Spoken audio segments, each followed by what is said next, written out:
What's up everybody, my name is Michael Gardiner, and in today's video, I'm going to be showing you my favorite way to book affordable flights after having been on around 100 flights in my lifetime. So I've certainly spent a decent amount of money on flights, and this is what I found to be the most affordable way to do so. So before we jump into the video, go ahead and smash that like button and leave a subscription. Only 70% of people who watch my videos are subscribed, so if you want to make my day, let's go ahead and try to get that closer to 50-50. Now, without any further ado, let's go ahead and jump into my computer and I'll show you how I book the best cheap flights.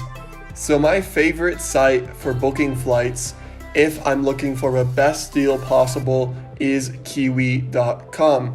So what I'm going to go ahead and do is give an example. If I was flying from my hometown, let's say to New York City.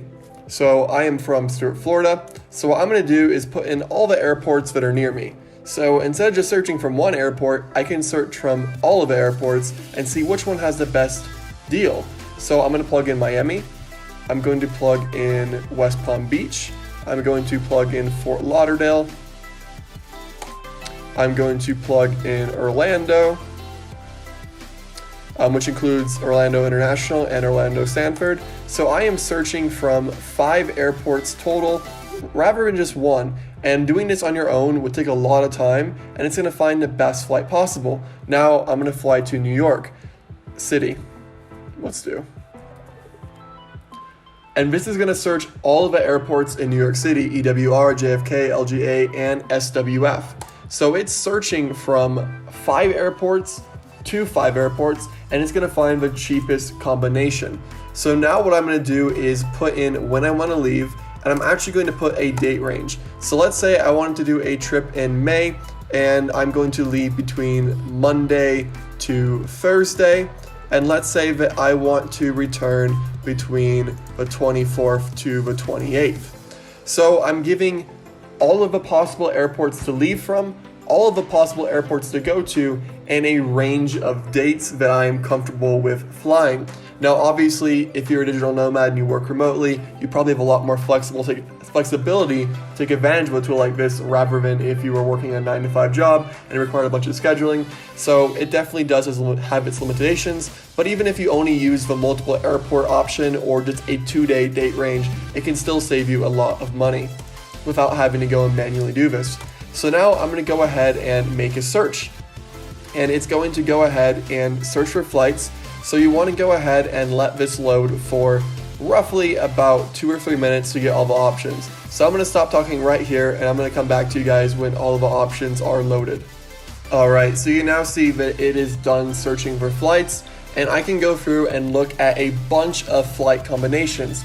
You can see they are as cheap as $40 round trip from Miami to New York. So we can see here that LGA and Miami are probably the cheapest, and it's not suggesting too many flights from, say, West Palm Beach or Fort Lauderdale. So Orlando and Miami are the cheapest it's looking like. So I can see all these combinations, and I can even go down here to put in a few filters. These all look like they're direct flights, but for example, if it did have a stopover, I could change the stopover, like amount of time allowed. I could change the max travel time in case there's like a crazy route that's like 20 hours, change how many stops. I can actually filter the price, so we could drop this filter all the way down to $47 and see all of the absolute cheapest flights. Now keep in mind, this is round trip, so we're getting as cheap as $20 each way for a flight, which is just unbelievable. We can even see what times we end up parks. A lot of these really cheap ones will be very early in the morning or late at night. So if that's important to you, you can change the time of departure and arrival, the days you want to fly on, the carriers you want to fly on, and they even have some more filters, like allowing return from a different airport or allowing to leave from a different airport. And they even have some different features, such as allowing return from a different airport or allow returning to a different airport. So this is the best way to book budget flights. If you're looking to fly first class, this tool is probably not for you. However, if you are looking for the cheapest way to get from A to B, there is no better option for Kiwi. Now, one last thing to note, I don't always book these flights on Kiwi. I'll look at the flight details, and I would actually go to, like for this example, Frontier's website, plug in these same dates and see if I can book it with Frontier, because the price will probably be about the same.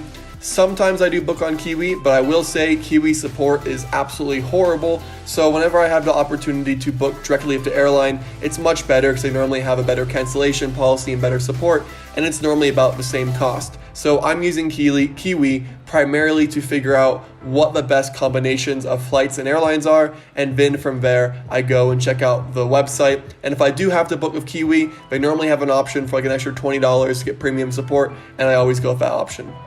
That's it for today's video, guys. That is what I have found out to be the best way to find cheap flights after taking around 100 flights. So if you did find this valuable, go ahead and smash that like button and leave a subscription to the channel. It really helps out, and I am going to continue doing the daily uploads all of April, so make sure to stay tuned tomorrow for the next upload.